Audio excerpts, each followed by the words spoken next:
Supply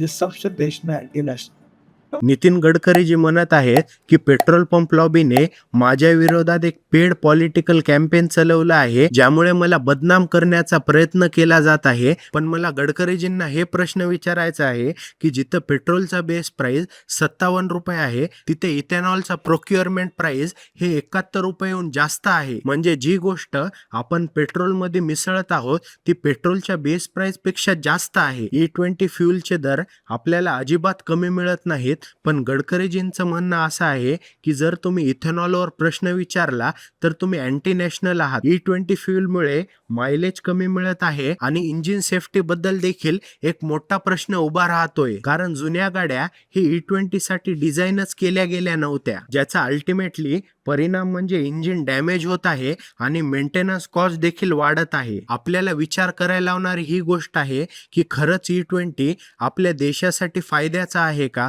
कमेंट्समध्ये नक्की सांगा.